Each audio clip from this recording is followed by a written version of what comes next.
Hi, it is January 29th at 9 p.m. just about Eastern Time, 5:56 p.m. Pacific Time. And I'm on the phone with Katie and Sheila and Lisa, and I'm on the phone, this is BZ, and I'm on the phone because the Zoom room and everything else was having fun and games going on with it, as well as the IUV. Yes, I'm aware that the IUV has been going up and down and bouncing all around and in every country around the globe. And I appreciate everybody telling me, and I'm on it and working on it, and we'll do the best we can. Even Heather has admonished our friends there in the peanut gallery on all planets to knock it off. So, anyways, so Katie's going to give us a brief overview. She's going to go through a few specific things and share the highlights of what was a very, very active day. And again, with some interesting kind of shenanigans from the various three-letter agencies that are in the audience as well. There's a lot of them. Yeah. Take it away, Katie. Okay. So in the beginning today, we started with the prosecution finished up their questions with Randy. And then Heather went and cross-examined him. And so I'm going to highlight the things that stuck out to me are all the objections that the prosecution made. So one of them was, one of the first ones was based around, Randy had brought up about admiral law and how he learned about the court system and that it operates under admiral law. Now, I don't fully remember the definition of that, but I know, but the prosecution objected to it, and it was sustained. And they were going along the lines of talking about the shadow government when it came to all of that and how it was operated by the shadow government. So as soon as they heard that, that's when Davidson objected. Right. Yeah, and so that was more, and then this is basically the history of how Randy came to understand the systems and understand the corruption within all the systems, like his learning behind it and how he came to all of that understanding. So that I thought was interesting to me. Going on, and so so Heather was really just kind of laying out the facts with Randy, right, making sure they got the dates straight because there was confusion yesterday, so they laid out the dates correctly, and all of that on when he purchased different things and whatnot. So moving along, so there was one point that I found interesting that Heather brought up again, the fact that they arrested Randy with a warrant from Jasper, Colorado.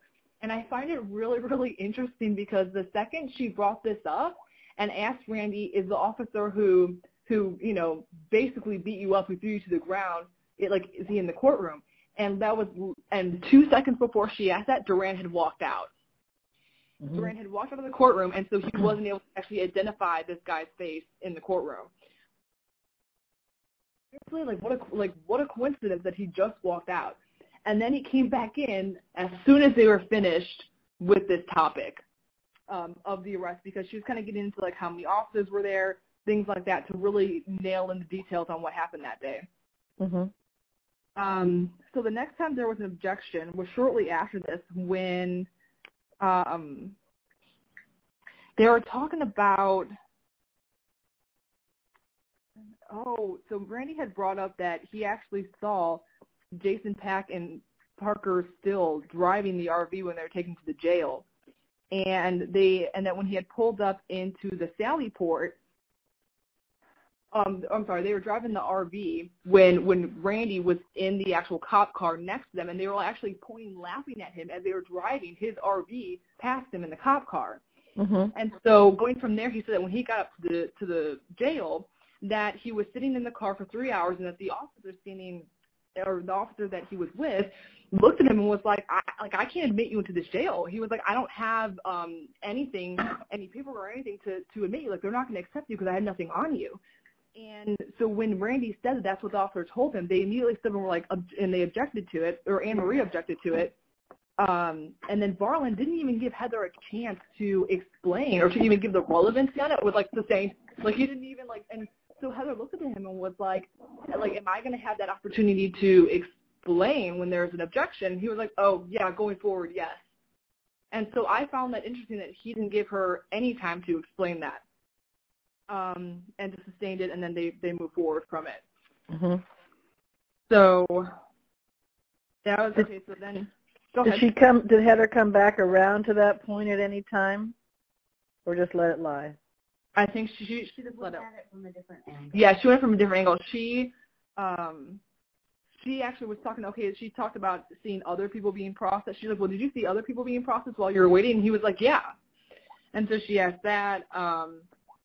And then said that even when he was taken inside, that he was waiting inside and wasn't even processed from there, and just kind of laid out the timeline so people could visually see how long it took. So paperwork was done at 1 or 2 a.m. on the 12th. That's when they finally processed it. While you're telling this story about Randy, I'd like to interject here. Yes, stop me whenever and go ahead and add whatever. Only because it stuck out to me that it seemed to me, BZ, that there was also a goal of humiliation involved here. In the fact 100%. that Randy was standing in a parking lot with people all around, and they pulled his pants down around his knees, his thighs, and left him standing handcuffed in his underwear for the public to view. And to me, that is unacceptable under any circumstance. For like a good 45 minutes. Like, this wasn't just like, oh, an accident. Yeah, it was like a good 45 So there was absolutely, in my opinion, an attempt to just purely humiliate a person. Right. Well, their plan was much worse than that. So I'm sure that's correct. It just struck me as well, as you can tell by my tone and my energy in this moment, it angered me quite heavily. Yeah, mm-hmm. No, we all felt that when that happened. Did they get into the point, was it, I don't know if Heather brought it up, the point where he had been beaten about the head, was bleeding, had blood in his eye and ear, and he was then in a cop car without the windows rolled down in Tennessee, in the heat, in the sun for 3 hours with no air in the vehicle? They did not say that it was no air. That's true. They did not. But there was the point made of how, after the arrest and after his head was bleeding, they wrapped his head with some sort of bandage way too tightly and left him standing in the heat. And that was Jason Pack. Yeah, Jason Pack is the one who bandaged his head, and he was in the courtroom, sitting next to Parker Still most of the time. Right, and I'm not certain if this came up, but and I don't remember it's a Southern thing, I think, with law enforcement and the good old boys. It's something that goes on the back of a vehicle, and it's akin to, there was a young man many years ago who they dragged behind a vehicle until he was dead. And this is a certain tool that's oft used for charming things like that. And one of the vehicles that they had that, and that was part of their plan. Oh my God! Now of course, that didn't come out in court, but I would not doubt what you're saying there, as the attitude that I saw displayed in regards to the taunting that was done, and the fact that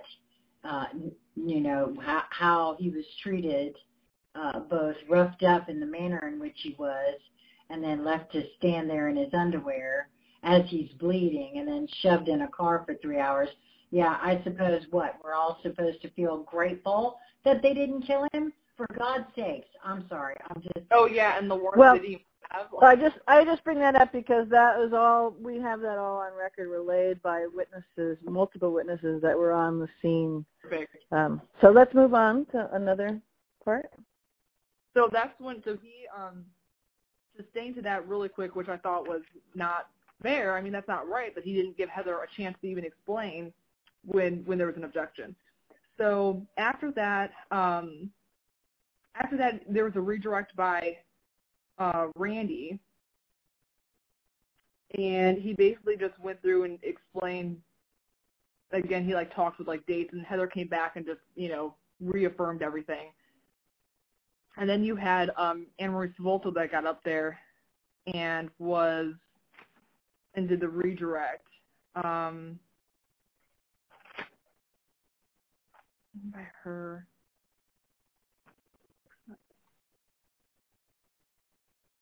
Okay, and so then after that, so Anne-Marie's redirect was pretty short. It didn't really take much. It wasn't anything we didn't already know. And then you had Heather, who began her opening statement. And remember, BZ, when you were saying that they are not supposed to be interrupted when they do this stuff? Right. Well, let me tell you, they interrupted her as many times as they could. Right. So, because when HATJ is in the house, in her house, as she describes it, you want to interrupt her as much as humanly possible with the most inane things as quickly as you can, because the brilliance that's shining out and the compassion and the love and the knowledge and the knowing is overwhelming. And it is. What are you going to do short of dropping your own pants? Yeah. I'm telling you, oh my God, it absolutely filled the room when she got up there. Like, it was so intense. It was insane. So she goes up there and she's talking, guys, this case is much bigger than what it looks like. And she mentions the universal cleanup, and it's so funny because during this, Duran got up and was leaving, so I made note of that because I thought it was interesting. Again, Duran is the FBI agent that took Randy down, that beat him, that basically beat him. And so she started talking about, how the reason why this all led to this point was because there was a threat on POTUS. And the second she said threat on POTUS, I hear objection from Davidson. Right. And of course, she just stops and looks at Barlin seriously, she's like, I barely got 2 sentences into this and I'm already being objected to. And so Barlin was like, well, he's like, he's like, keep in mind, Miss Giraffe, that you're going to, this is just giving you the outline of what evidence is supposed to, prove your case. He was like, and right now that isn't, I don't know, he just gave some explanation as to why it's not the main focus right now. He's like, but please continue. And she was like, okay, thanks, whatever. And so she's kept going, and I just remember it was extremely powerful. And I love that she reiterated the fact that all the actions that were done, I don't know how she always specifically says it in a certain way when it comes to the full liability, responsibility, all of that, and she just reiterated that she accepted full liability and responsibility and whatnot for everything they were about to hear. And so then she goes in and calls herself to the stand and begins basically with I think that's good levity. Thanks for that. No, it was good, and it was short and sweet. It was right to the point, short and sweet, and to me, I remember feeling wow, that was really powerful. Of course, I can't reiterate it as amazing as she said it. I wish I could. And what you're talking about right now is her stipulation of facts, which is her giving testimony as a witness. That was just her opening statement. So that was her brief opening statement. So once she gets on the stand, that's when she starts going into her full testimony. Okay. So after she does the opening statement, she calls herself onto the stand, and starts talking about since age 10, the history with her and her family, and how big this house she got to where she was, how she discovered the different types of fraud and corruption within it, and so here's what's interesting, because we all know the UCC has basically has everything to do with why the factualized trust is a legitimate document, and so of course, they're trying to get these documents admitted as evidence, but the court will not allow the UCC filings in. Like, they won't allow it. And so she started talking about, oh,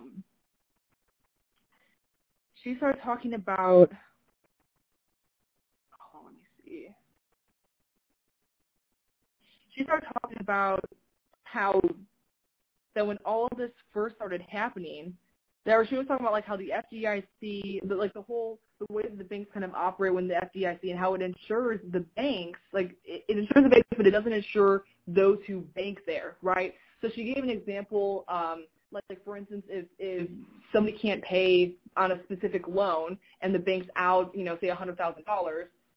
Actually, I would like to interject here because she was speaking in terms of the FDIC. Yeah. And the FDIC that what those are limits in place to limit the amount that the banks would have to pay.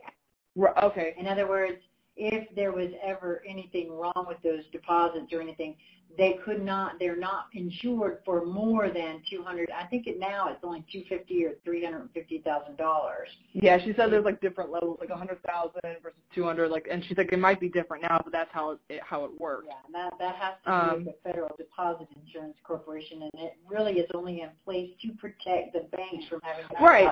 So basically, it said that when we get caught up in like a scheme, that they basically write it off under insurance. Like there's an insurance wrap that covers them, so that they're not at a loss, right? So she explained how they write it off for insurance. Then started talking about different cases that she worked on, or different test cases that she saw when she worked through the law enforcement. Or hold on, she was doing the mortgage fraud. Right, but I'm trying to see because the prosecution objected, but she was talking about how the Federal Reserve. She mentioned how the Federal Reserve Bank had actually testified in court that they didn't know where $16 billion went, and I can't remember what. It was a certain case that was going on. It had to do with the bank bailouts and all of the mortgage fraud that she was investigating then. Yes, so she brought that up, and immediately the prosecution objected to it. And of course, they're like, well, relevancy.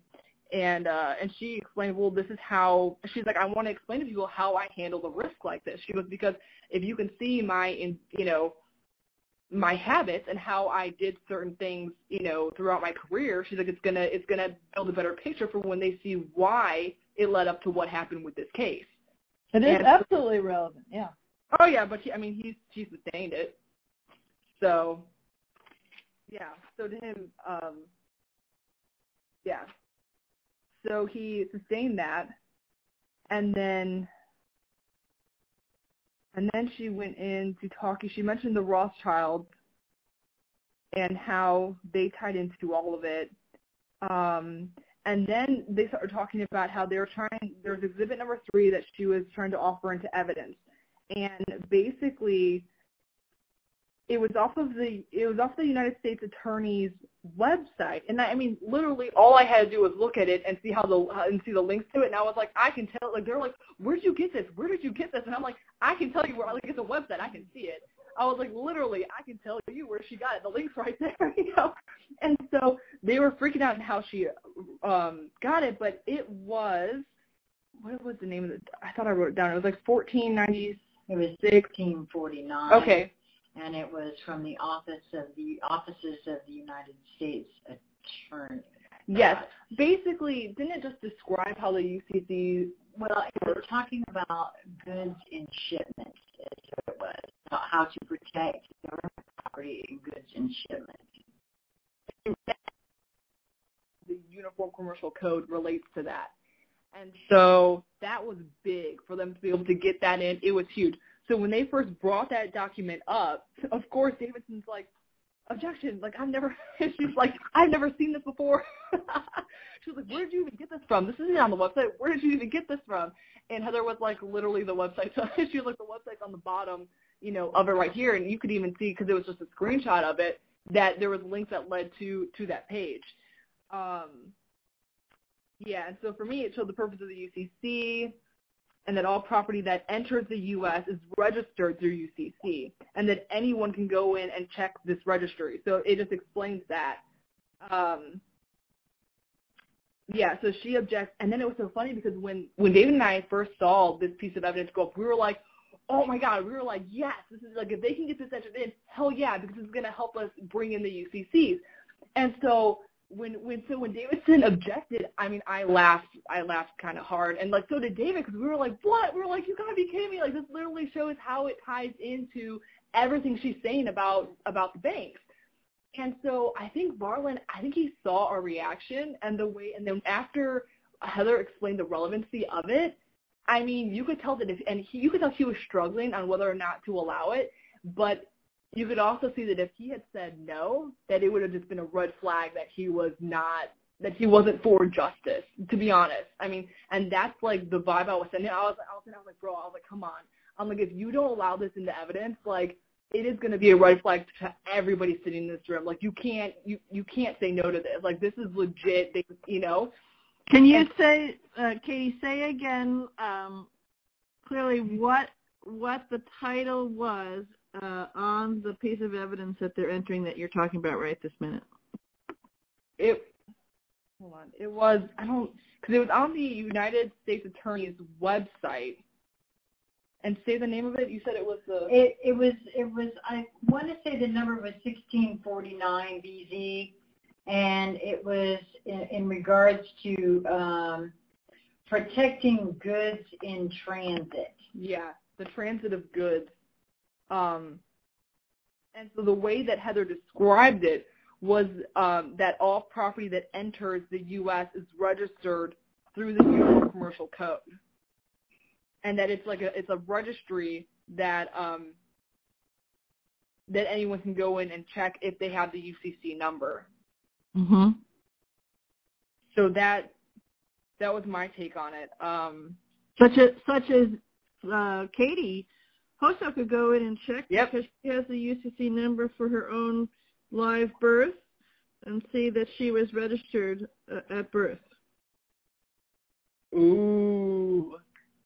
Because the United States is a corporation, so anything, any product, which we all are, so a physical being product, a couch, a computer, DVD, all products need to be registered through the UCC because that's how they travel in commerce. And human beings are trafficked in commerce. Yeah, well, she got into more detail about that, especially when it came to her kids and how they had to get registered and all this kind of stuff. BZ, I have it here if you need it. Okay. Yeah, can you email it to me? Sure, I'll be happy to. Thank just for the record, it's from the offices of the United States Attorneys. It's number 1609. 1649. Protection of government property, goods in transit. Great. Yes. Right. And you are government property. Just want to point that out. Yeah, yes. I'm aware. Not happy about it. Not happy about it, but I'm aware. And she thoroughly explained all that too when it came to the birth certificate. And she even did it in terms of like her own family. And and I didn't realize that Heather actually, when she was investigating all the mortgage fraud and everything, that she actually put her house up. Oh yeah, absolutely. And Heather's an all-in girl. I know. These are things that people don't know, that people don't realize, like how much they've sacrificed. They can.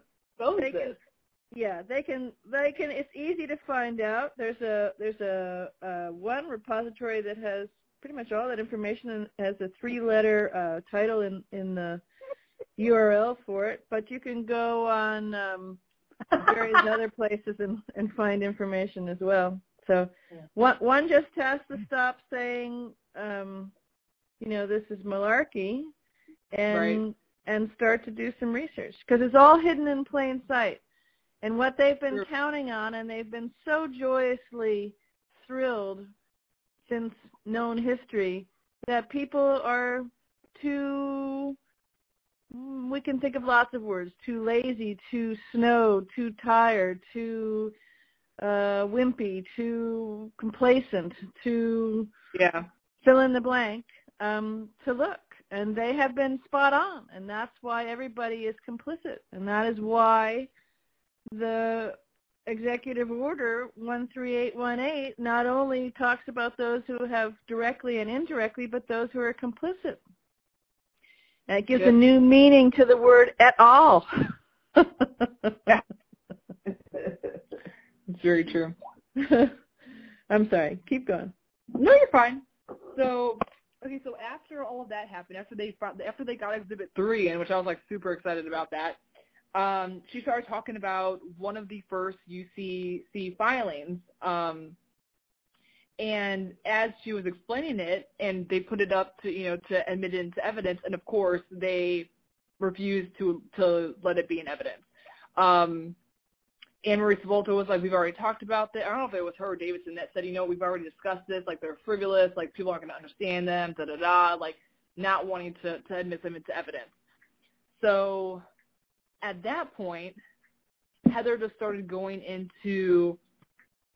she started describing what each of the filings were, because she was like, all right, if you guys are going to let me enter them in, well, I can pull the factualized trust and describe, because you entered that in, I can describe to you, in essence, what each of them mean. And so so she went into that a little bit, and then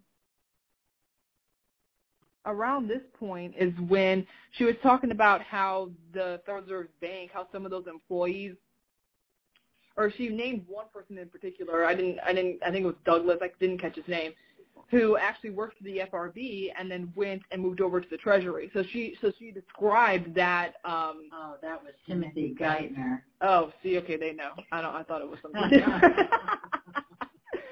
And so she was describing just a slightly big fish in the pond.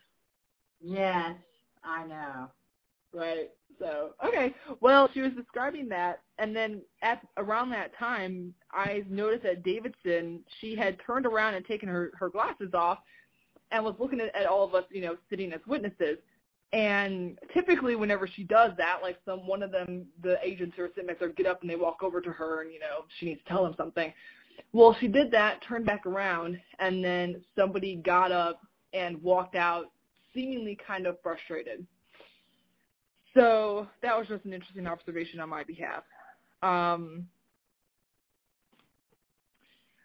Okay, and then she went more into the UCC and how everybody was duly notified of it. And when I'm talking everybody, I'm talking like the main presidents at big institutions. And again, I'm going to interrupt you for 1 second, because even though these have not been admitted into this particular court case, alleged, that's happening right this moment, they have been. Just go on the IUV and you can see all of the documents that she's referencing.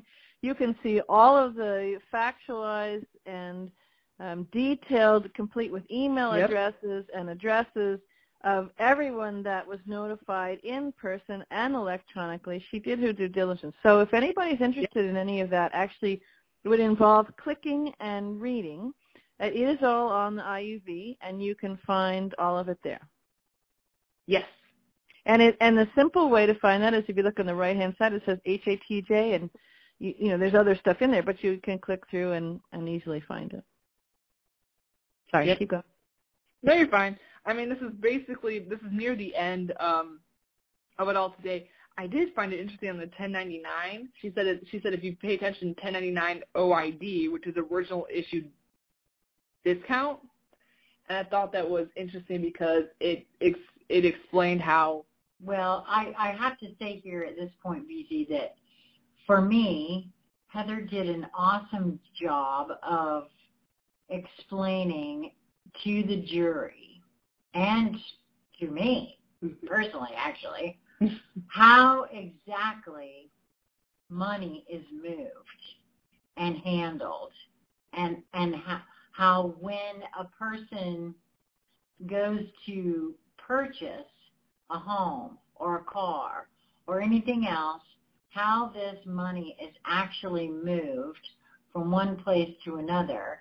And the reason the 1099 OID came up was to illustrate and offer in the midst of moving that money what the OID stood for, first of all, and how that when, and she used the example of buying a house, they actually moved the money from the accounts, or I guess I'm gathering that they did do this. They would move the money from the accounts, and then basically they were loaning you your own money. And a 1099 would be created from that. And then it would be invested, and that's how you have the derivatives and everything else from that. Exactly. So your signature on, when you go in to buy a house and you have a sign on those lines, your signature is the value. It is what pays for the house. So it's paid in full the moment you sign that. Then, of course, you pay your purported mortgage and all of that and all the interest.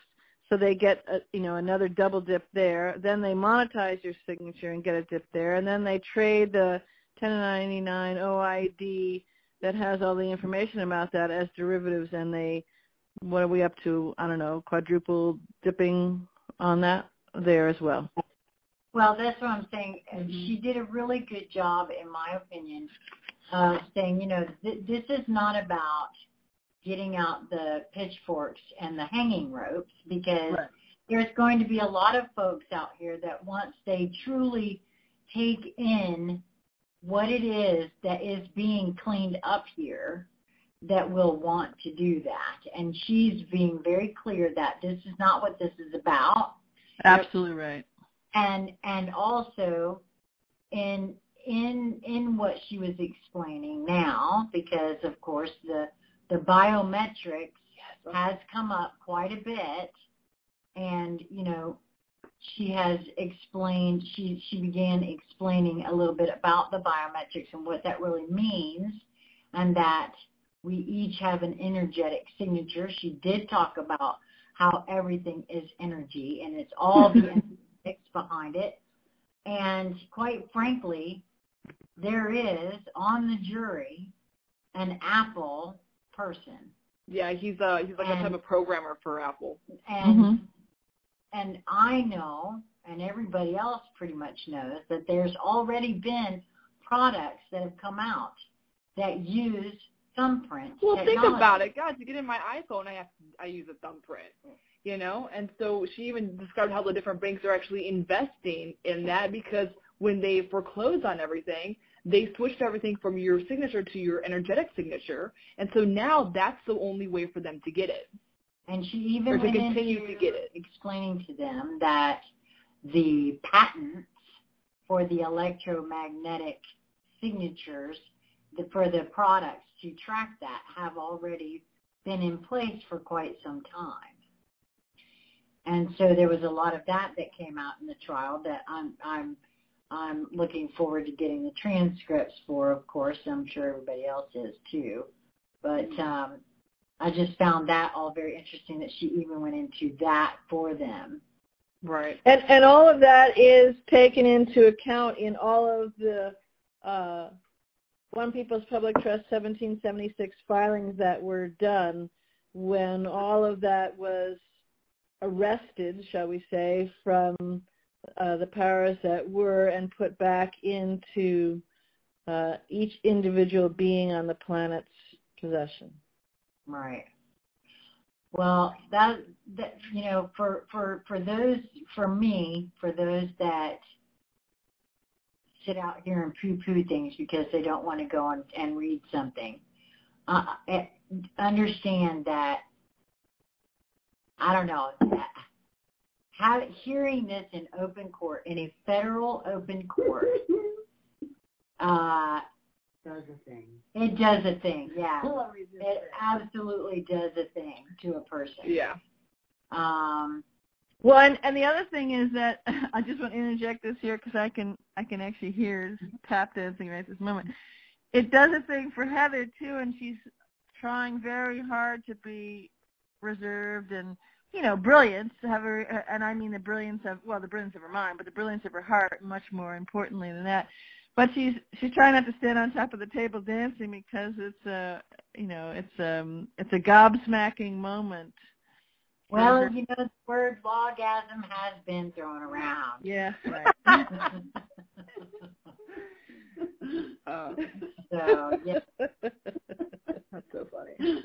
So I had one more thing I wanted to talk about because I thought it was extremely intriguing. So, and maybe I'm just ignorant that I didn't know this. Maybe you guys already, I don't know.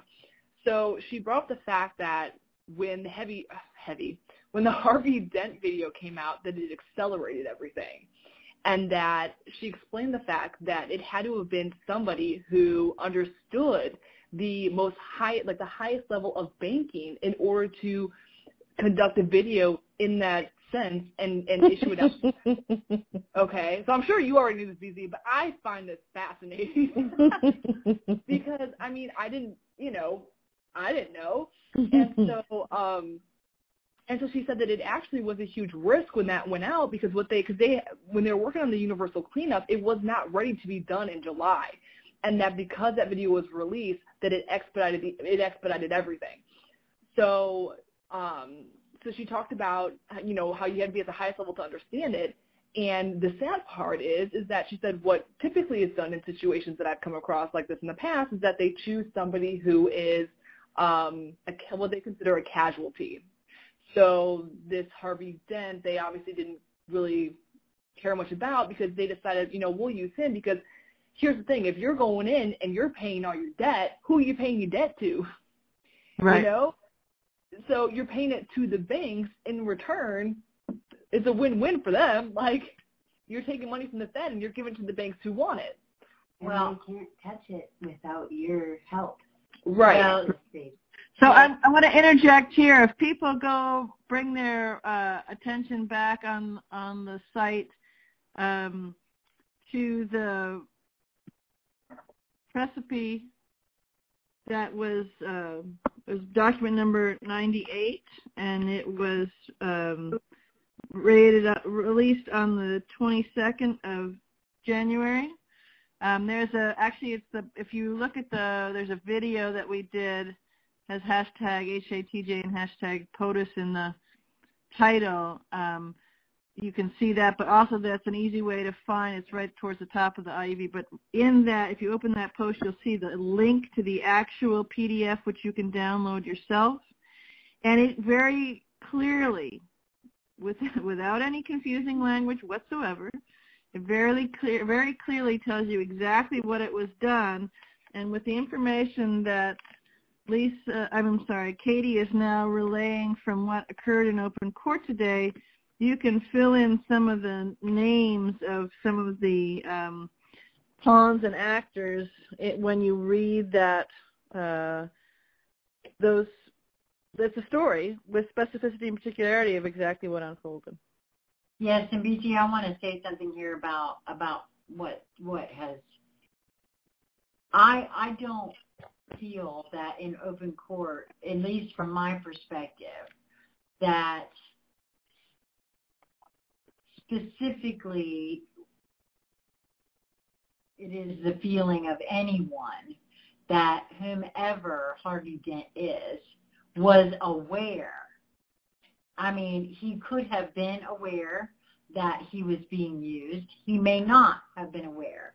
And I want to say that as someone who has a YouTube channel,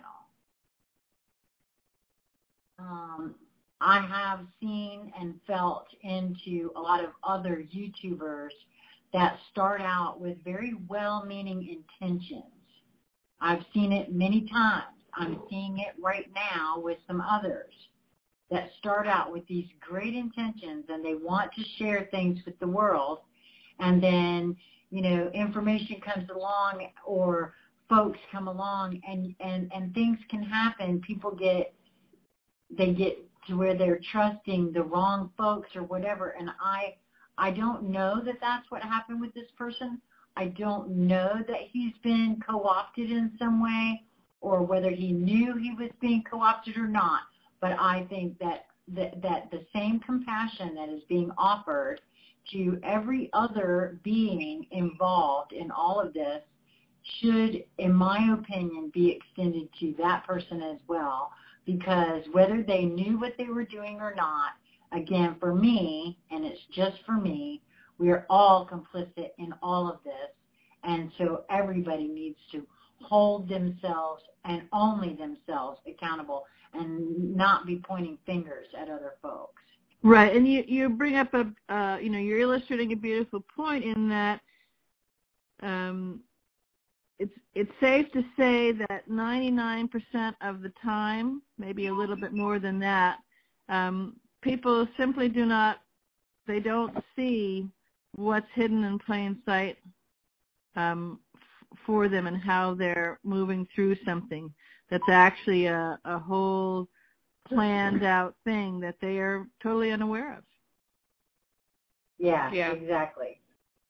Sometimes the person, and I feel like every being on the planet at this point, and I'm doing this for myself, and that's why I'm saying that, I guess. The most important thing is to feel into how we feel about things. Yes. Right. If something doesn't feel right, don't do it. Yeah. Trust yourself. One thing I want to add on to what you've all been saying, some with the actual toning of your voice and some just with your energy on the call, that the three of you are admitting right this moment, is that we can't get to where we want to go if we pick up the pitchforks and we want to hang the rat bastards, whoever we think they are. We cannot get there. No. And I'll give you just a tiny little glimpse of where it is that we want to go.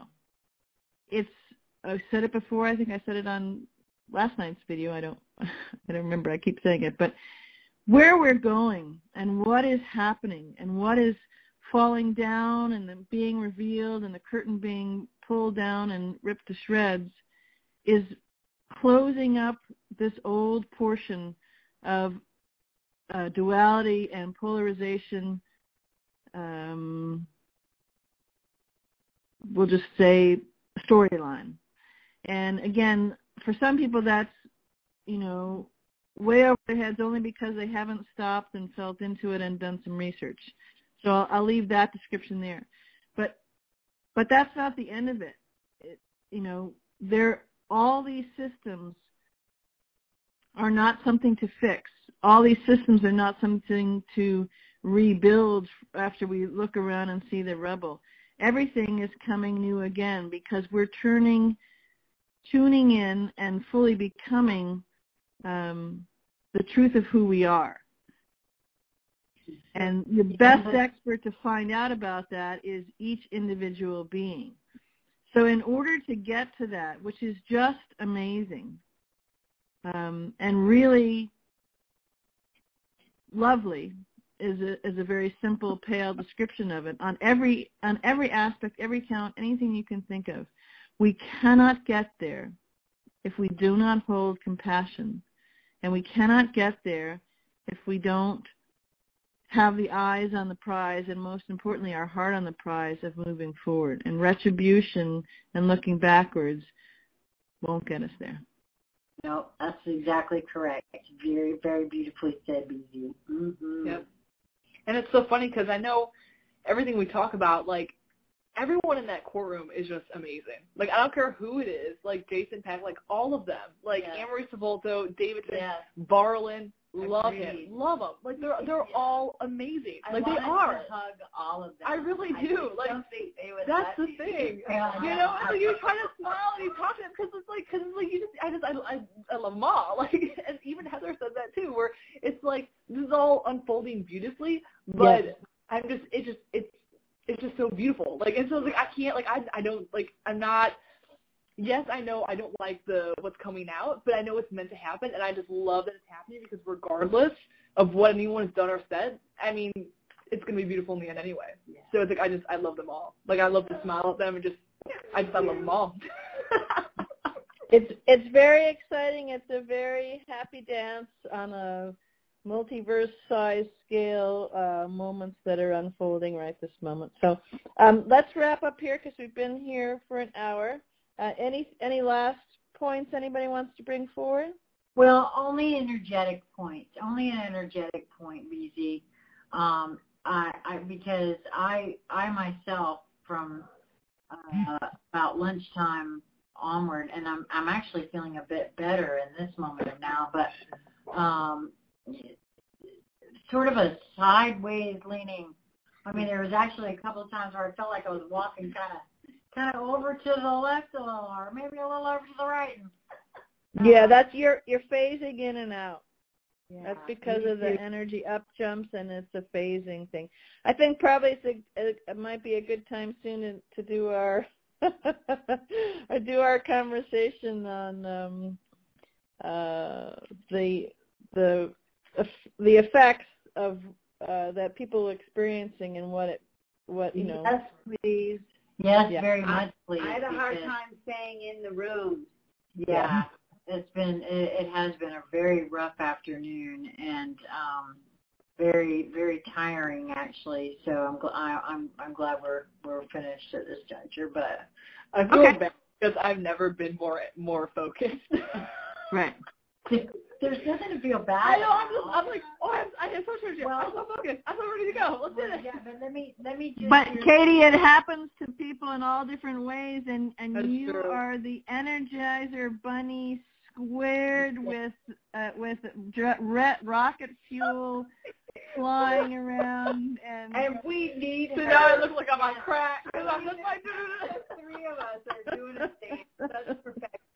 No, that's true. It is, yes, because that's okay. There'll be times when Lisa's doing that or Sheila's doing that and others, and Katie's going, would you stop banging that drum and tapping your pink fuzzy foot because I need to sleep. So yes. Oh, all right. Funny. Well, thank you so much for all of the update. I will navigate all of the interesting electronic challenges that are happening right this minute and get this out there. Will you do me a personal favor and Yep. make sure Yep. this is Yep. in the conversation? Yep. Thank Yep. you, sir. As I am going to bed. Yes. Cool. All right. I'll see you guys in the morning. Okay. Bye. Thank you. Love you. Big hug. Bye. Bye.